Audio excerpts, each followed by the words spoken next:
السلام عليكم ورحمة الله وبركاته. اللهم إني أعوذ بك من الهم والحزن، وأعوذ بك من العجز والكسل، وأعوذ بك من الجبن والبخل، وأعوذ بك من غلبة الدين وقهر الرجال.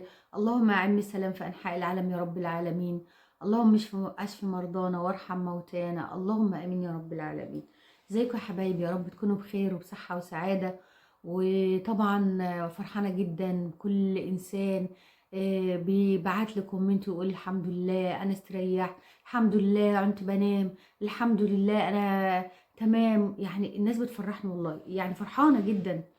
وانا واحده زيهم، واحده عاديه جدا. انا ولا دكتوره، ولا انا بطلع اقول وصفات، ولا انا بطلع اتكسب مثلا من موضوع ان انا اقول لحد حاجه. علشان انا واحده عاديه جدا، عندي قناه، عندي منصه وبطلع. كنت الاول المحتوى بتاعي بنتكلم في النقد القنوات. مثلا في قنوات بتعمل حاجات سلبية او بتاع، كنا بنطلع وبنتكلم ونقول رأينا، خلاص، نقد.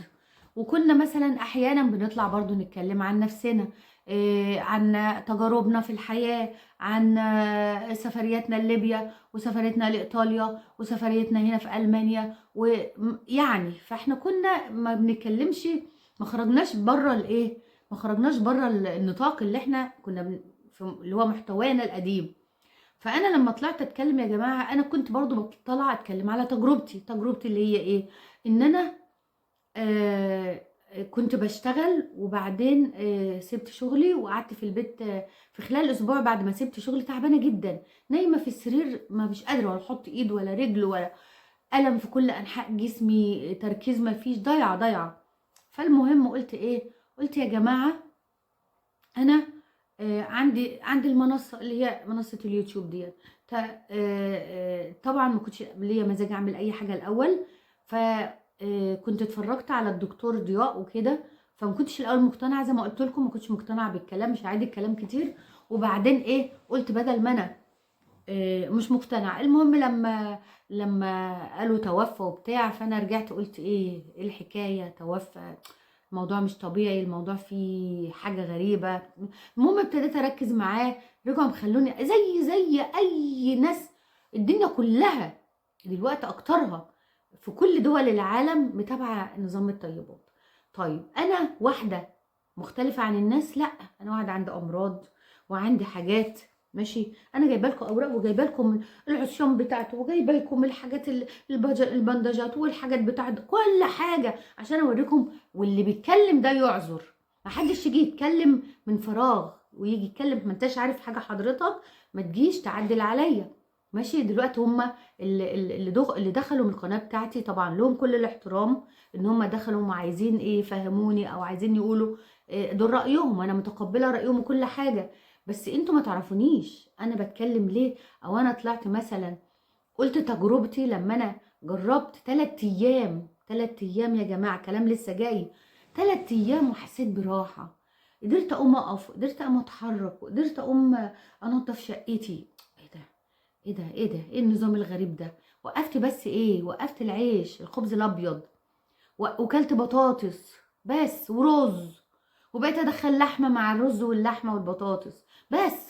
ولقيت نفسي فقت، الالم اللي في جسمي بقيت بعدها باسبوع، بعدها ب10 ايام في تحسن، كل مدى في تحسن. فطبعا قلت الحمد لله يا رب. طب ما ايه المشكله ان انا اطلع اقول للناس كان ايه سبب غيابي، وكنت غايبه ليه، و...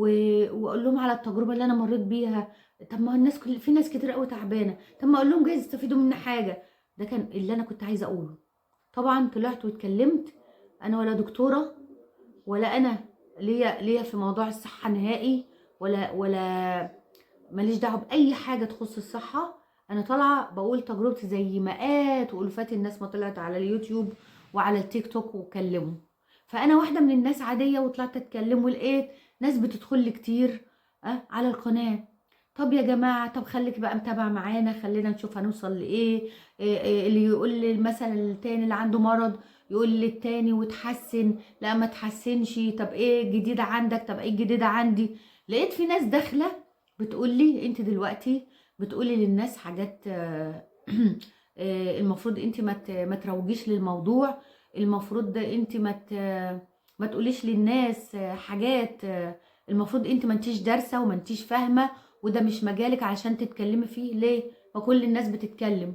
انا بقول تجربتي، انا ما رحتش ولا كتبت دواء لحد، ولا كتبت وصفه لحد، ولا قلت لحد اعمل ولا سوي ولا الكلام ده كله. فانا بريئه. وبعدين الناس الحمد لله الناس كبيره وعاقله، وكل واحد له شخصيته. ماشي. العيل الصغير دلوقتي بتيجي تقول له مثلا البس ده، يقول لك لا مانيش لابس ده، انا عايزه البس ده. صح ولا لا؟ الطفل الصغير النونه اللي بيبقى عنده سنه ونص وسنتين وثلاثه. فالعيل بقى ليه شخصيته. هل انا هاجي هاثر على ناس كبيره عاقله وفي اكبر مني وفي اصغر مني، والناس دي كلها انا هقدر اسيطر على اثر عليها ولا اقول لها اعملي ولا سوي؟ لا طبعا. كل واحد شايف هو عمل ايه ورق عليه وتحسن عليه فهو مقتنع بيه. انما انا واحده من الناس زي اي واحده وقلت لحد اعمل. طبعا انا لما اتكلمت على تجربتي يا جماعه من قبل موضوع ما هو انا برضو بفكر. انا انسان وبفكر ازاي بقى. ان انا واحده، انا عايشه هنا في اوروبا خلاص يا جماعه، بقالي دخلت في ال 12 سنه ماشيه على نظام. النظام اللي انا ماشيه عليه الدكاتره كتبوا لي ادويه. ماشي. كتبوا لي ادويه. الادويه اللي انا كنت باخدها الادويه الكل يعلم بيها، دواء رخم جدا جدا جدا. بتوع الروماتويد بياخدوه، واللي هم عندهم الحموم العقديه معرفش بياخدوه ولا لا، بس الدكتوره كتبته لي هنا. وفي الاخر بعد ما الدكتوره بتاعتي مشيت جت دكتوره تانية شخصت بعد 10 11 سنه، شخصت ان انا مش حموم عقديه وكتبت لي ان انا عندي روماتويد. طب قولوا لا اصدق مين؟ ده بعد 11 سنه وماشي على علاج. ومن سنتين من كره للعلاج يا جماعه، ما بقولش حد يقلدني اهو، ما بقولش لحد يقلدني، انا بتكلم يا جماعه عن تجربتي، ما حدش ليه دعوه بيا. ومن قبل نظام الطيبات خالص الدواء كنت باخده بتعب، بيجيلي سخونيه في وشي في وداني في دماغي، يجيلي صداع، عايزه ارجع، افضل 3 ايام عايزه ارجع، معدتي مكتومه تعبانه، مغص كل حاجه في جسمي تعباني. طب انا باخد العلاج علشان اروق ولا علشان يجيلي اعراض زي الزفت؟ ما انا عايزه اروق. ما هو لو العلاج ده اسمه علاج يعني اسم بتعالج، يعني المفروض بتشافى من العلاج. انا الحمد لله مش بتشافى، ده انا كل مدى من اسوأ، من سيء لاسوأ، من سيء لاسوأ، من سيء لاسوأ. جالي هشاشة عظام، جالي امراض تانية اهو. بصوا يا حبايب قلبي، انا هداري طبعا لان انا مش عايزه حد يعرف عن اي حاجه لان في ناس مؤذيه. بصوا ادي الامراض اللي هي عندي. استنوا بقى لان انا مش عايزه ايه اوري اي حاجه تخص ايه. بصوا اهي، اللي بيعرف الماني بقى، اللي بيعرف الماني يترجم الايه الحاجات اللي عندي دي. شوفهم مش حاجه واحده، بصوا شايفين ده كل ده عندي. فما حد يجي يطلع ويقول لي انت بتتكلمي وبتروجي، لا انا ما بروجش لانظمه. انا عملت نظام اللو كارب، عملت نظام الاميد، عملت نظام اللقيمات، عملت نظام بس ده نظام زي تخسيس. عايزه اخس، عايزه انزل وزني عشان احس ان انا اقدر امشي لان جسمي تقيله على مفاصلي من الامراض اللي عندي. فالحمد لله ما فيش حاجه نفعت فيهم الا نظام اللقيمات. وكنت هنقول بنروج للقيمات ماشي، كنت بعمل اللقيمات ونظام اللقيمات ده خسيت عليه 17 كيلو. بس اعراض ان انا جسمي راق او الالم اللي عندي راح، ما راحش حاجه. الاعراض موجوده، الوجع موجود، وجع جسمي موجود، مفاصلي وجعاني زي ما انا، مفيش حاجه. خسيت بس بدون إيه شفا. طبعا انا كاتب هنا اللي مكتوب هنا اهي كاتبالي اسمه ايه، روماتويد ارترست ولا مش عارفه ايه، روماتويد. انا لاول مره اعرف من، يعني انا كنت بتعالج من حاجه ودلوقتي الدكتوره الجديده جايبه لي مرض جديد. ما مش كاتبالي ايه، الفابروميالجيا، الفابروميالجيا يعني ده بالالماني السوبوغوزس، الهشاشه. عندي اللي هي الفقرات القطنيه، مش اللي هي وايه واللي هو بقى الشولتر بروتيزا والمفصل الصناعي اللي في كتفي ركبتي ما اعرفش ايه، وكاتبه التقرير بالكلام ده. خلاص يا جماعه، يعني عندي كذا حاجه كذا حاجه، والحاجه اللي كانت عندي اختفت بقت حاجه تانية. طيب قولوا لي بقى، ودكاتره كبار ويقولوا لكم دكاتره، انا الدكتوره بتاعتي اللي كانت بتعالجني يا جماعه عندها 70 سنه واتحالت على المعاش. طب لما انا دكتوره كبيره وفي السن ده، اه و وفي الاخر لقيت تشخيصها غلط، وجات لي دكتوره تانية جديده وحطت لي تشخيص مختلف خالص، ماشي، من الحموم العقديه حولتني بقى عندي روماتويد. طب انا اصدق مين؟ خلاص ما عادش مصدق حد، ما عادش عندي ثقه. زائد ان انا خدت العلاج 12 11 سنه، جاب لي مشاكل شعر وعناية وجلدي، وغير الالم اللي هو اقعد بيه كل مره، كل اسبوع اقعد لي 3 ايام في الاسبوع تعبانه تعبانه. طب انا اعمل ايه؟ قلت لا، مش واخده حاجه خالص، وقف. انا وقف. ده من قبل نظام اللي كان من قبل نظام الطيبات يا جماعه، ما حدش يعمل زيي، ما حدش ليه دعوه بيا، انا ما بتكلمش على حاجه، انا بحكي لكم اللي انا حصل معايا. فانا ممكن انا اختلف عن اي حد، او كل واحد يختلف عن التاني، ماليش دعوه بحد.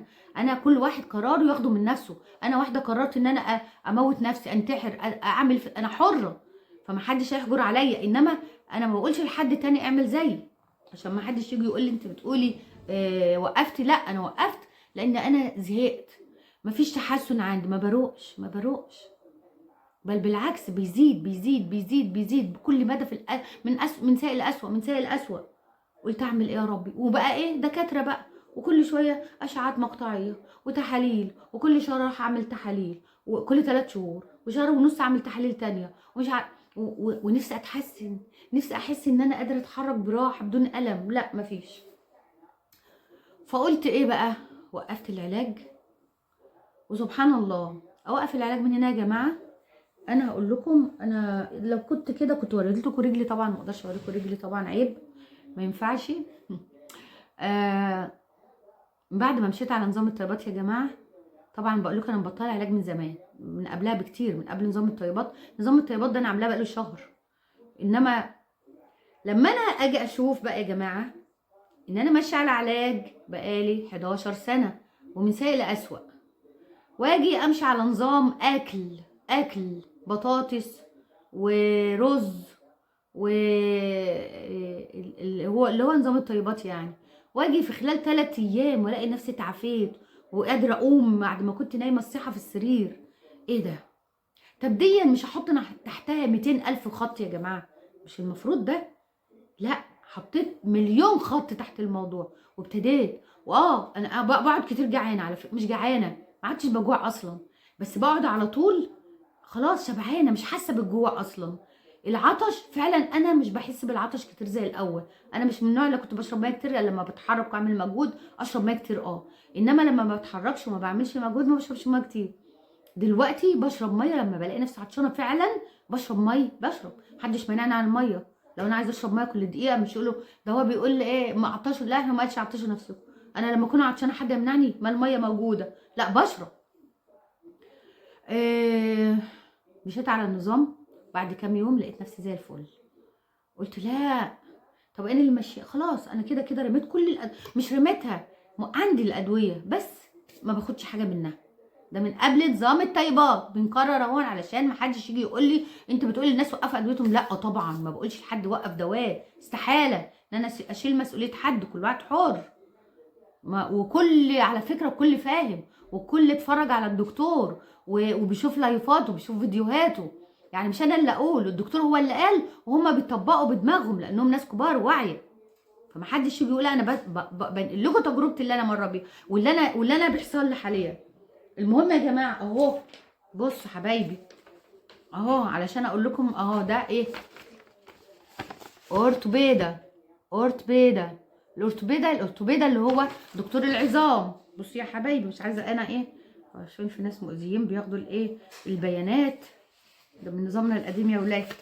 المحتوى القديم مؤذيين، فبيخوفونا من اي حاجه، فانا مش عايزه حد يعرف عنا حاجه لانهم مؤذيين. بصوا ده مقياس الهشاشه، ده اهو، ده العمود الفقري وده الفخذ، هما دول اللي فيهم مشكلتين. خلاص كده، لما انا وقفت نظام. انا كنت طبعا افتكرت بقى ان انا عندي هشاشه عظام مش هتروح خالص. الحمد لله في تحسن. بسبب ايه؟ ان انا وقفت الكورتيزون. كنت باخد كورتيزون، وكنت باخد فولزوغا يعني فوليك اسيد، وكنت باخد البرشام اللي هو الميتكس ده، اللي هو بتاع الروماتويد. هو مش روماتويد اللي كان عندي الاول، بتقول مش روماتويد بس بتديني علاج روماتويد. وبعد كده ب 11 سنه بقى دلوقتي عندي روماتويد، وانا مش عارفه ايه اللي عندي بالظبط. بس الحمد لله انا مش عايزه اعرف انا عندي ايه، خلاص انا فهمت انا عندي ايه وبتعامل لوحدي. خلاص كده يا جماعه اهو. وده الدكتور كان كاتب لي تحاليل، والنظام اللي انا همشي عليه الدكتور اهو. كان طالب تحاليل من الدكتور التاني. استنوا يا جماعه علشان ما يكونش في اي بيانات ليا. اهو دي ورقه كان الدكتور كاتبها لي علشان اروح للهاوس ارست، والهاوس ارست يعمل لي تحاليل. اهو هقول لكم فيتامين ايه. كان كاتب لي ان انا اخد 800 مللي جرام اللي هو ايه التجلش، يعني كل يوم 20. كان كاتب لي ان انا اخد 800 بتاع ده هو فيتامين د. انا باخد 20,000 على فكره، من زمان باخد. الدكتوره كانت كاتبه لي 20,000 باخده مره في الاسبوع. فالدكتوره قال لي كل يوم تاخدي 800. بس طبعا قال لي تعملي تحاليل، اللي هو تحليل الايه، اللي هو تحليل الكالسيوم، وتحليل كالسيوم وحديد وفيتامين د. الحمد لله يعني طلعوا ايه، طلعوا مش ما هواش ولا واقع ولا زياده، المعقول ماشي. فانا هاخد حاجات طبيعيه، ما عادش واخده ادويه. انا ماليش دعوه، ما عادش واخده ادويه ولا واخده فيتامينات ولا واخده مسكنات ولا واخده اي حاجه. اي حاجه بتضرني كنت بتعب منها اهو. حتى كاتب لي الدواء بتاعي اللي كنت باخده، طبعا ما بكتب في التقرير كل حاجه. خلاص يا حبايب قلبي، طبعا انا ايه، رحت عملت التحاليل وجبتها والله العظيم جوه عندي تحاليل اللي عملتها. اقسم بالله ما رحت للدكتور ماشي. الدكتوره بتاعتي كانت كاتبه لي حاجه هنا يا حسن، استنى شوفوا يا ولاد. الدكتوره بتاعتي دي اسمه مستشفى، دي اسمه مستشفى اللي هي الورقه الصفراء دي. عارفين اسم المستشفى دي؟ اللي في المانيا ممكن يعرفوها. اسم المستشفى دي يا حبايب قلبي مستشفى لعياده الالم. حسن جالكو، اهلا وسهلا، نورت البيت، نورت قناتي. من الوقت بقى ليا قناه لوحدي. ايوه، ما انا بتكلم معاك. فيا جماعه الدكتوره كانت كاتبالي ان انا اروح المستشفى دي ادخل فيها 3 اسابيع شهر علشان يعالجوني من الالام اللي انا فيها. طيب فانا دلوقتي حسن كان تعبان في الفتره دي، وما كانش حسن بياخد اكسجين، بقى ياخد اكسجين، وكان تعبان جدا. في الفتره دي انا طبعا استحاله اسيب ايه، هسيب جوزي واروح مستشفى تحجز انا فيها. قلت لا طبعا. قلت لها لا يا دكتوره انا ليا ظروف خاصه ومش هينفع ان انا ايه اروح دلوقتي. قالت لي الورقه عندك اهي، انا لازقاها لك على البشايد على التقرير علشان تفكري، ودلوقتي موضوع عشان بعد بقى. 3 شهور تجيلي. موضوع ايه؟ الموضوع دلوقتي ان انت كلتي وبقيتي مرتاحه وكل الزن اللي في جسمك راح. اسالوه كان بيحصل، كان بيحط ايده على جسمي كده بيقول لي جسمك فيه ايه. لان انا اللي ملاحظ. كان يحط ايده على ايدي كده او على جسمي على كده، او كتفها ولا يقول لي على انت جسمك جسمها، بيزن. كأن جسمها بيزن يقول لي بيشتكي. جسمك بيزن، انت جسمك في بيشتكي. حاجه ايه، جسمك بيزن والله. ما كانتش تنام، كنتش بنام يا جماعه. يعني يجي بالليل كل شويه قلقانه. ايه اللي قلقك الساعه 3، لا الساعه 4، لا الساعه 3 ونص. ما كانتش تتمتع بالنوم. النوم كنت فاكره ان انا بنام كمان، ده انا كنت فاكره ان ده نوم. لكن من ساعه ما مشيت على النظام ده الحمد لله. اهو بص. لا ده انا العكاكيز اتثابت وكل حاجه اتثابت. استنى ده انا، ما انا بقول لهم بس. وبتعرف تقوم لوحدها. كان الاول بتبقى عايزه تقوم، عايزه تقف على مراحل. ما بعرفش اقف، ما كنتش عارفه اقعد واقوم اقف كده مره واحده، لا. يعني اللي احنا شايفينه بعينينا احسن من اللي بيتحكي لنا. اصل جايين يقولوا لي ما تقوليش ده انا بحكي تجربتي، ما حدش ليه دعوه. انا بحكي تجربتي يا جماعه، بحكي للناس ممكن تستفيد مني انا. بلاش من نظام الطيبات ولا من الدكتور ضياء ولا غيره ولا غيره. بحكي تجربتي. وفي ناس سالوني طب نعمل هشاشه ازاي، طب نعمل ايه، نبتدي ازاي، منين، خدت ايه للعلاج الهشاشه، طب كذا طب كذا. الناس بندي تجاربنا لبعض، ما مش عيب، مش عيب. فناس بتدخل وتتكلم وخلاص يا جماعه، لا، انتوا مش حاسين بيا، مش حاسين بواحد تعبان زي حسن، مش حاسين. بقول لكم بنتعلق بقشايه ان نعرف ننام شويه بدون الم، وحصل، حصل. نعمة من انا عند ربنا. الدكتوره لما قالت لي تدخلي المستشفى ما رضيتش عشان خاطر حسن، ما اقدرش اسيبه لوحده، في نفس هو الوقت انا كذا تعبان. مرة بقلق بالليل. ايوه، وحسن كمان كان سكره ساعات يقول لك يجي له هبوط كده، فكنت اقوم رايحه مدياله سكر.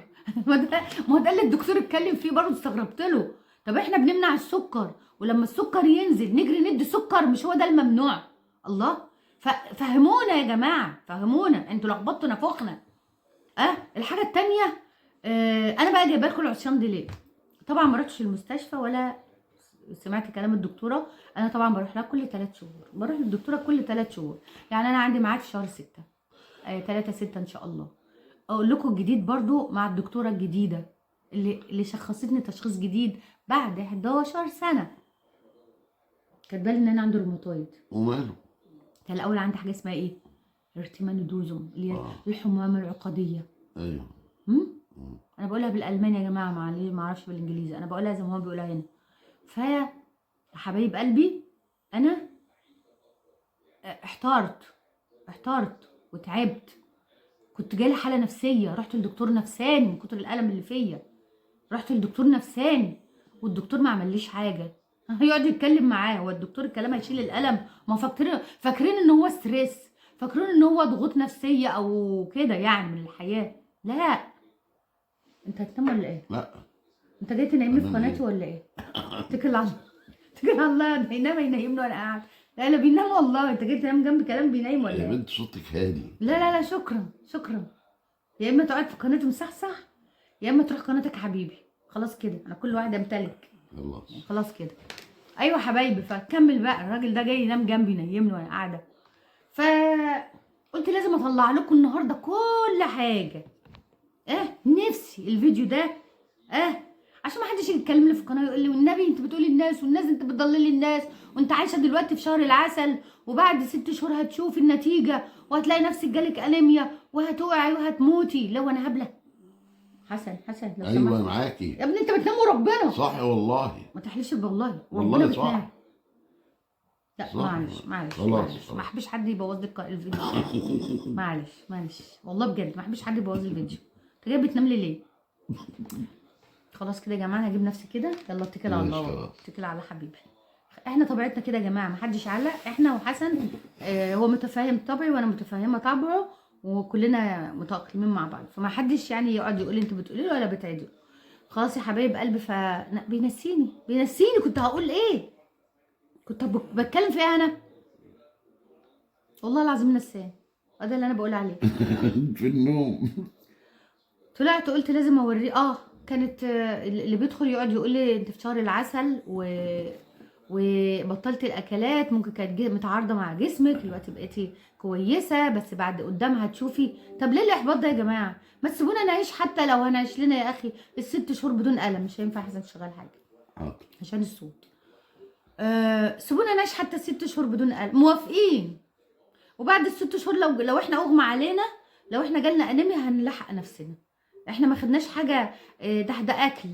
لو رحت لقيت نفسي تعبت يا جماعه، هلحق نفسي واروح اجيب فيتامينات، وهروح اعلق حديد، وهروح اظبط نفسي. ما تخافوش عليا، انا عارفه نفسي وعارفه ماشيه ازاي، وعارفه انا باخد ايه، وعارفه انا بحلل كل 3 شهور وبعمل كل حاجه، فما حدش يخاف عليا. طبعا انا بتكلم الكلام للناس برضو يا جماعه، خدوا بالكم من نفسكم. محدش يعني يوقف علاجه على طول. كلكم لازم تتابعوا مع دكاترتكم. لو صغيره كل واحد يا جماعه يتابع عند دكتوره، مش يتابع بقى تحاليلكم. اعملوا تحاليل، قيسوا ضغط، قيسوا سكر. كل واحد يقيس سكره وضغطه كل يوم 3 مرات. تابعوا نفسكم. تحاليل زي ما انا قلت لكم كده، وظبطوا اموركم. طبعا انتوا كلكم اعلم مني، وفي ناس مثقفه اكتر مني، وفي ناس تعلم يعني. في ناس انا على قدي ما بطلعش اقول لحد اعمل حاجه، ده كله فاهم. فانا طالعه يا حبايب قلبي، عايزه اقول لكم حاجه بقى، اوريكم الحاجات اللي انا كنت ماشيه بيها. ده اول حاجه. تخيلوا يا جماعه، ده اهو دول اما كنت انا عامله العمليه في ركبتي كانوا مكتوبين لي خلاص كده.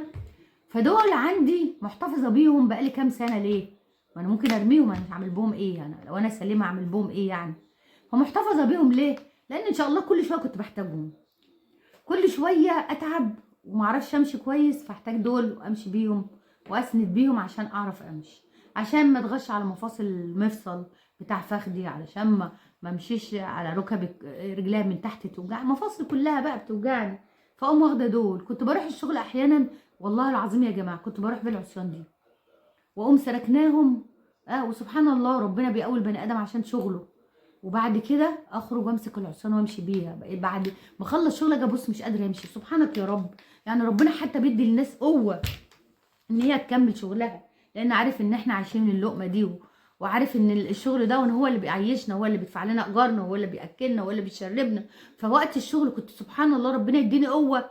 وبعد ما اخلص الشغل اقسم بالله اجي انام اترمي هنا. سالوا حسن كنت باجي انام احيانا، انام من بعد ما اجي من الشغل اكل لقمه وانام، وتاني يوم لحد تاني يوم الصبح ولا كنت انضف شقتي ولا اقدر اعمل حاجه ولا اقدر اسوي حاجه، ومجبره اشتغل.